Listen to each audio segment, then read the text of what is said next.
Allez, petite vidéo pour vous expliquer comment lancer simplement son podcast. Si jamais vous avez envie de lancer un podcast, je vais vous expliquer comment est-ce qu'on peut faire ça simplement, rapidement, sans se prendre la tête. Pourquoi le faire? Pourquoi lancer un podcast? Comment le faire? Et c'est quoi l'intérêt de lancer un podcast? Moi, mon podcast No Rules, ça fait 1 an et demi, je crois que je l'ai. Ça va faire près de 70 épisodes que j'ai enregistrés. Et du coup, j'ai pas mal de recul, on va dire, en 70 épisodes, pour vous expliquer comment faire et puis qu'est-ce que ça m'apporte aussi, moi en tant que personne, et puis en tant qu'entrepreneur, par rapport à mon activité, par rapport à mon business. Donc l'idée de la vidéo, c'est vraiment de vous expliquer comment lancer un podcast en toute simplicité, sans faire du perfectionnisme à deux balles, sans perdre de temps, sans vouloir chercher la perfection, parce que de toute façon, au début, ne rêvez pas, sauf si vous êtes connu, personne va vous écouter, ou très peu de monde. Et c'est comme ça, c'est comme tout, c'est comme si vous arrivez sur les réseaux sociaux, au début, il n'y a pas beaucoup de gens qui interagissent avec votre contenu. C'est le même principe. Vous arrivez, il n'y a pas de raison que les feux soient braqués sur vous. Pour autant, il y a des raisons de se lancer dans le podcast, et on va les énumérer une après l'autre. Et notamment, on va commencer par la première parce que c'est le plus important. Le podcast, c'est aussi un moyen de trouver du plaisir et de la joie dans ce que l'on fait. Et ça fait lien avec ma vidéo précédente qui était de mettre la joie dans le business, parce que sans joie, il n'y a pas de business. Le podcast, c'est vraiment une façon de trouver de la joie. C'est vraiment une façon de trouver du plaisir. Donc je dirais que c'est le premier pourquoi. Pourquoi lancer un podcast? D'abord parce que ça permet de multiplier les occasions de kiffer, les occasions de sourire et donc les occasions de réussir. Ça, c'est la première raison. Parce que lancer un podcast, c'est quelque part lancer son média personnel. Lancer son média, ça veut dire prendre la parole. Et prendre la parole, ça veut dire transmettre un message, véhiculer des valeurs, véhiculer des convictions, véhiculer plein de choses, véhiculer son savoir, son expertise, à travers un vecteur qui est l'audio, puisque c'est le podcast, pour des auditeurs qui seront les personnes qui auront envie de vous écouter. Donc c'est pas rien quand même, et c'est quand même la beauté de notre époque, c'est qu'aujourd'hui on peut prendre la parole, créer son propre média et avoir un poids, avoir un impact, avoir une influence. Donc c'est vraiment pas anodin de lancer un podcast. Et c'est vraiment chouette de pouvoir le faire parce que c'est vraiment un moyen de prendre du plaisir. Prendre du plaisir dans le contenu que vous allez délivrer, mais aussi prendre du plaisir dans les liens que vous allez tisser, dans les rencontres que vous allez faire, et j'y viendrai après. La deuxième chose, la deuxième importance, pourquoi créer un podcast, tout simplement parce que euh, comment dire, ça, je perds mes mots, mais tout va bien, pas besoin de faire de montage. Ça va contribuer, pardon, voilà, ça va contribuer à votre branding, ça va contribuer à votre écosystème. Avoir un podcast, c'est quelque part asseoir une certaine autorité, une certaine légitimité, une certaine crédibilité. Pourquoi une certaine légitimité? Parce que tout simplement, en créant un podcast, en fait, vous prenez la légitimité et vous n'attendez pas qu'on vous la donne. Créer un podcast, c'est renvoyer un signal fort, c'est renvoyer un signal positif à vos prospects, aux personnes qui vous suivent ou à votre communauté, qui est que vous osez, vous avez l'audace et que vous vous sentez suffisamment à l'aise avec ce que vous faites et ce que vous êtes pour prendre la parole. Donc ça renvoie un signal fort de légitimité et donc d'autorité et de crédibilité. Et donc ça va venir vraiment en complément de votre branding, votre marque personnelle. Moi, je préfère parler d'écosystème plutôt que de branding ou autre, c'est-à-dire tout ce qui compose votre entreprise au sens large du terme, au sens juridique de l'entreprise, mais au sens aussi personnel de l'entreprise, c'est-à-dire vous qui êtes la figure de votre entreprise. Et voilà, ça va contribuer à tout ça. Et troisième chose, après la joie et le plaisir et après le fait que ça va contribuer à votre écosystème, c'est du contenu finalement le podcast.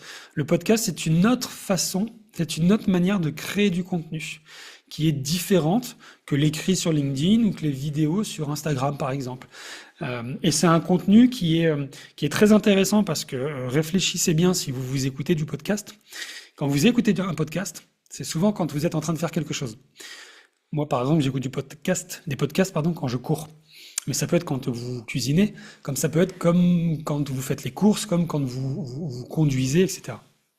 Et quand vous faites ça, finalement, c'est un des rares moments où vous n'avez pas votre téléphone dans la main. Parce que quand vous courez, quand vous conduisez, quand vous cuisinez, quand vous faites les courses, vous n'avez pas votre téléphone dans la main. Pourtant, vous écoutez la personne, donc elle est avec vous. Donc pourquoi je dis ça? Ça veut dire qu'en fait, vous n'avez pas, vous écoutez et vous ne mettez pas pause, ou vous n'arrêtez pas le podcast, sauf si vous avez fini l'activité principale qui est de courir, conduire ou cuisiner. Et donc vous êtes avec la personne, et elle est avec vous. Et en fait, elle reste avec vous dans les oreilles, donc quelque part, il y a un lien d'intimité et de proximité très fort qui se crée avec le podcast, qui ne se crée pas avec les autres contenus que vous allez créer. Par ailleurs, comme vous êtes en mouvement, parfois il suffit qu'une phrase dite par la personne en même temps qu'un certain, enfin, à un moment où vous êtes bien sur votre canapé ou en train de faire quelque chose, il est possible que ce moment-là va venir s'ancrer en vous parce qu'il va y avoir une décharge émotionnelle, chose que l'on n'a pas forcément avec un post LinkedIn ou autre. Bref, tout ça pour dire que c'est un autre très bon moyen de créer du contenu. Donc voilà pourquoi d'abord créer un podcast, trouver de la joie, contribuer à votre écosystème, l'autorité, légitimité, et puis créer du contenu. Attention, c'est pas forcément, et j'insiste là-dessus, c'est pas forcément un bon canal d'acquisition, ou en tout cas à court terme. C'est pas un canal d'acquisition à court terme, c'est éventuellement un canal de visibilité, d'autorité, mais surtout de fidélisation. Les personnes vont venir écouter, vont vous suivre et quelque part vont rentrer dans votre écosystème, vont rentrer dans votre histoire, vont rentrer dans votre vie aussi, si vous voulez. Mais c'est pas nécessairement un canal d'acquisition. C'est-à-dire que déjà dans les podcasts, vous n'êtes pas obligé à chaque fois de dire, ben voilà, à la fin de la vidéo, enfin à la fin du podcast, du coup, contactez-moi si vous voulez que je vous aide. C'est toujours un peu redondant. Et puis, qui plus est, quand on écoute un podcast, on n'a pas nécessairement envie de contacter la personne pour aller plus loin. Ça peut arriver. Moi, c'est assez rare. C'est rare que les personnes me disent dans le podcast j'ai aimé ça donc je t'ai appelé, mais ça peut arriver. Mais je vois surtout ça comme quelque chose qui va contribuer à mon écosystème et donc quelque chose qui va fidéliser mon audience, ma communauté, et parce que j'adore transmettre et que le format audio-vidéo, j'adore ça. D'ailleurs, je reviendrai après sur l'aspect audio et vidéo. Voilà pour le pourquoi. Maintenant, le quoi. Parce que le but de cette vidéo, c'est de vous aider à lancer un podcast en toute simplicité. Le quoi. D'abord, qu'est-ce qu'on fait quand on lance un podcast? Première chose, on choisit un nom. On choisit un nom tout simple. Moi, c'est No Rules, parce que j'aime bien dire qu'il n'y a qu'une seule règle, c'est qu'il n'y en a pas. Mais on peut choisir n'importe quel nom qui vous convient. Ne passez pas des plombes sur le nom. C'est comme le logo de votre entreprise. On n'y passe pas des plombes. Pour les mêmes raisons, c'est que de toute façon, on peut changer. Il y a plein de podcasts qui changent de logo, de couleur, même de nom en cours de vie. Et ça choque personne et c'est OK. Et donc, c'est pas un problème. Le nom, choisissez un nom tout simple. Allez, tiens, et je vous partage 2 podcasts parce que je suis très, très fier. C'est 2 personnes qui sont passées par le Boostcamp. Et je suis trop content qu'il y ait des personnes qui passent par le Boostcamp et qui osent se lancer dans le podcast à leur tour. Celui de Caroline de Craille, Déséquilibre avec le jeu de mots. Voilà, elle est super avec beaucoup de sensibilité, beaucoup de pertinence, une vraie douceur, une vraie posture de coach dans ses questions avec ses invités, j'adore.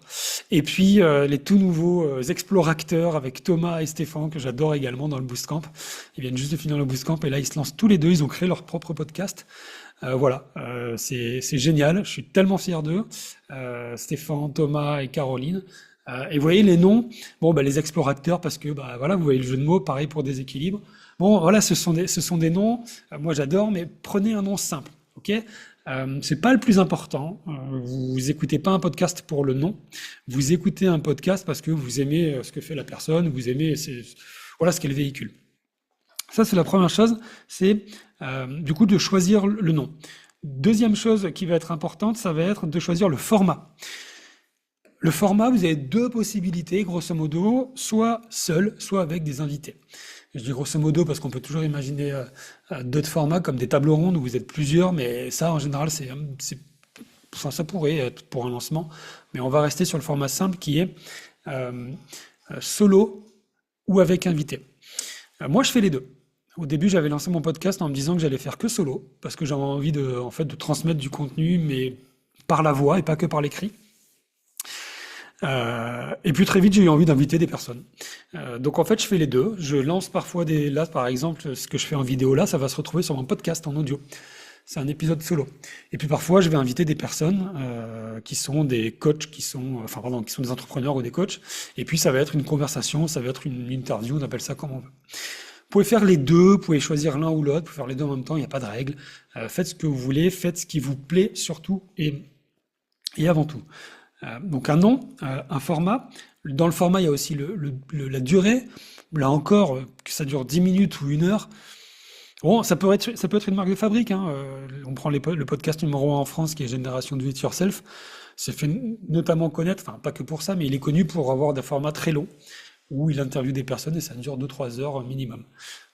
Et c'est le numéro 1. Voilà, bon, après c'est à vous de voir le format que vous voulez. Et puis une vignette. Une vignette, c'est comme je vous l'ai montré avec Thomas Stéphan et puis Caroline, c'est un petit carré qui va être mise sur les plateformes d'écoute. Quand vous allez chercher un podcast, on va voir la vignette. La vignette, en général, c'est bien de mettre sa photo, surtout au début, surtout si on veut se faire connaître, avec le nom de son podcast, et puis pourquoi pas un slogan, et une couleur qui va bien. La couleur qui vous plaît, la couleur qui fait office de branding. Pour la faire, vous allez sur Canva, c'est très facile. Canva, c'est NVA, vous devez connaître. Là encore, prenez pas trop de temps. Entre le nom, entre le format et la vignette, franchement, en 4-5 heures, vous pouvez déjà avoir fait tout ça. Nom, format, vignette. L'intention, c'est ce que j'ai dit au préalable, c'est quelque chose qui se réfléchit, mais c'est pas quelque chose qui est dans l'action. Donc déjà, en 4 heures, vous avez potentiellement 50 à 70% de votre podcast. Ensuite, une fois qu'on a ça, une fois qu'on a le nom, la vignette, le format, qu'on sait pourquoi est-ce qu'on veut faire ça, ben il y a le comment. Comment est-ce que ça se concrétise? Comment est-ce que ça se matérialise un podcast? Première chose, il faut un micro si possible, comme ça, voilà, moi c'est un micro Rode. Je suis pas hyper content, mais ça va, je m'en satisfais. Il y a le micro Blue Yeti aussi qui est connu, voilà, choisissez ce que vous voulez, un micro aux alentours de 100 €, c'est très bien. Au début, c'est pas la peine de faire plus. Si par contre vous prenez une passion pour le podcast et que vous voyez qu'il y a il y a un bel écho, vous pouvez commencer à investir par la suite. Mais 100 € max, c'est largement suffisant. Donc un micro. Puis, si vous voulez enregistrer votre voix, soit le faire par téléphone ou par PC, vous allez pouvoir télécharger la plateforme Audacity. Audacity. Audacity. Du coup, vous allez pouvoir enregistrer ce que vous allez dire, extraire la piste audio et la mettre sur la plateforme d'écoute. Et donc, la plateforme d'écoute, c'est la troisième chose. Vous savez, c'est là où on va vous écouter sur Deezer, Spotify, Apple Podcast et autres. En fait, pour pouvoir vous mettre sur ces plateformes, c'est très simple, choisissez un hébergeur qui va répertorier toutes ces plateformes. C'est-à-dire, moi j'utilise Ocha, AUSHA, c'est très connu. En 3 clics, mon podcast, il est envoyé sur toutes les plateformes. Donc c'est génial, quoi, parce qu'en 3 clics, mais vraiment en 3 clics, hein, je vous assure, ça me prend, je sais pas, 20 secondes. Juste, je parle de la mise, de la mise sur la plateforme. Je vais sur Ocha, je télécharge la piste audio que j'ai enregistrée, je fais 3 clics, enfin, je colle une vignette et un titre, et ça part sur toutes les plateformes. Donc c'est quand même assez incroyable, assez rapide. Donc comment un micro plus Audacity pour enregistrer, plus Ocha pour héberger. Petite astuce à ce niveau-là. Quand vous faites un podcast, c'est une piste audio. Vous pouvez aussi décider de vous enregistrer en vidéo. Là, c'est ce que je suis en train de faire. Là, voilà, je vous regarde là, et vous me regardez, pour ceux qui regardent. Vous pouvez aussi décider d'enregistrer ça en vidéo et de la mettre sur YouTube. Ça coûte rien.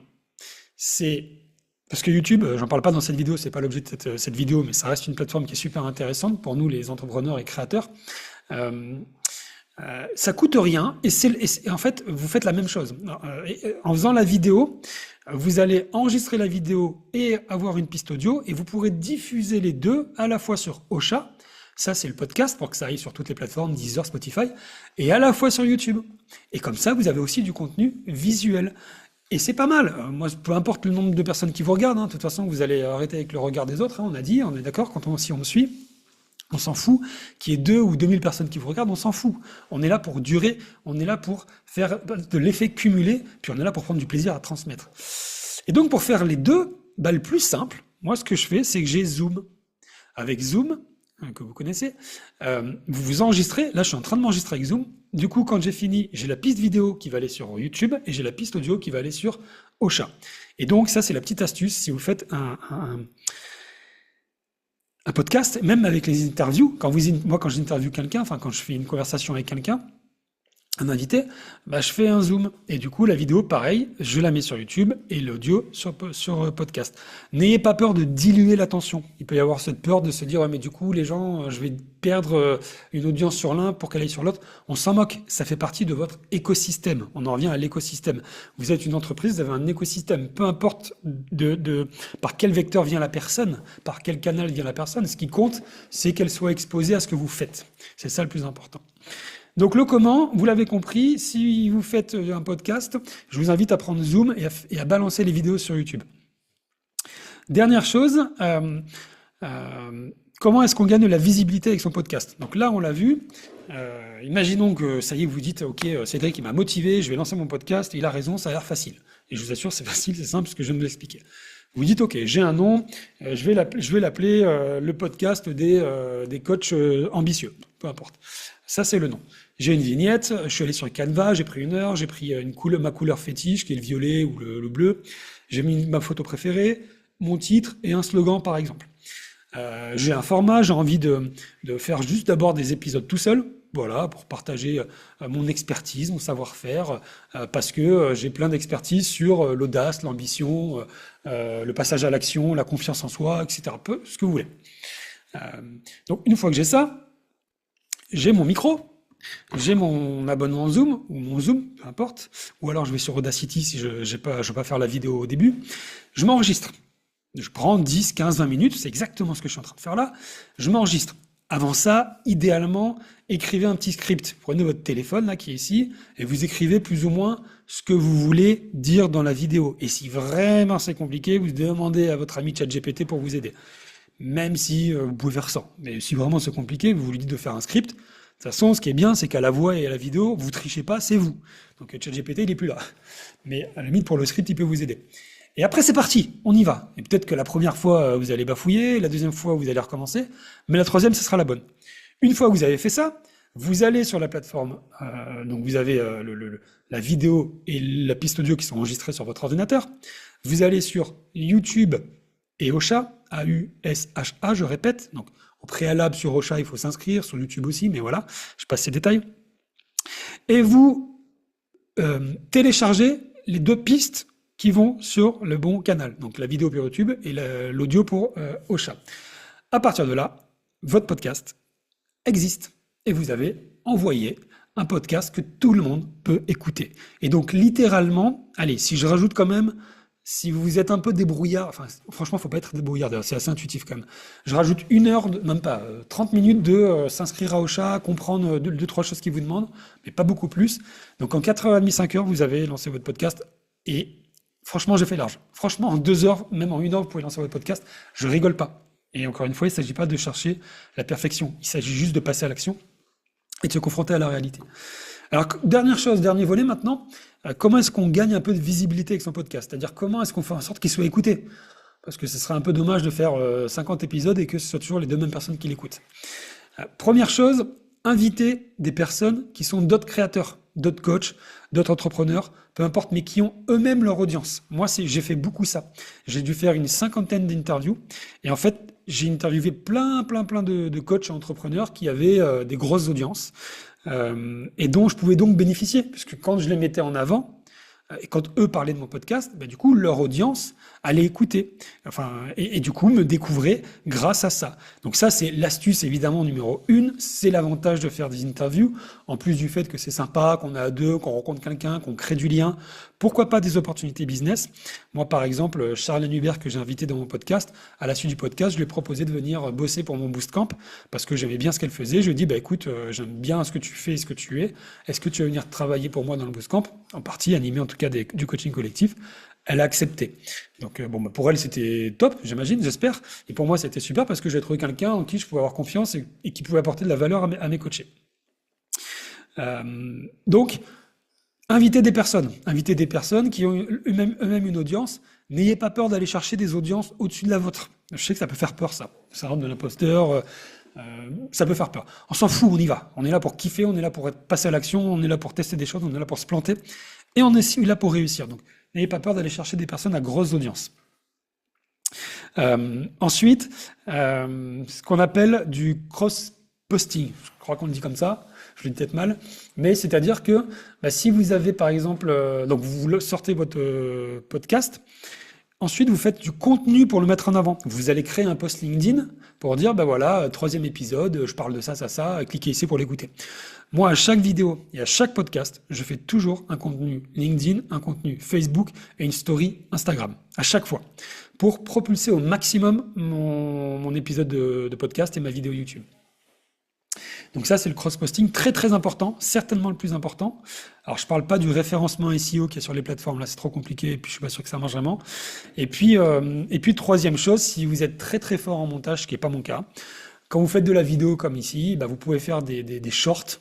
Des shorts, c'est des coupés, des formats courts, et puis vous les balancez sur votre compte Instagram, par exemple, en réel, en reel, pour que les gens puissent aient envie ensuite d'aller écouter bah, du coup l'épisode en entier. Alors, moi je fais pas ça parce que je suis nul en montage, j'aime pas me prendre la tête, donc je le fais pas. Voilà. Donc lancer un podcast en toute simplicité, vous avez vu, c'est facile, c'est sympa. Attention à pas se perdre, attention à pas s'épuiser, attention à pas faire ça juste pour l'ego, attention à pas faire ça juste parce que c'est bien de le faire. Faites-le pour une vraie raison, la joie, le kiff, le plaisir ou l'envie d'élargir votre écosystème, rien de plus. Et après vous faites simple et vous passez à l'action et vous kiffez. Allez, écrivez-moi si ça vous a donné envie de lancer un podcast ou si vous avez des questions là-dessus. Je vais vous mettre en commentaire les quelques références que j'ai pu citer dans la vidéo pour vous aider. Allez, à bientôt les amis.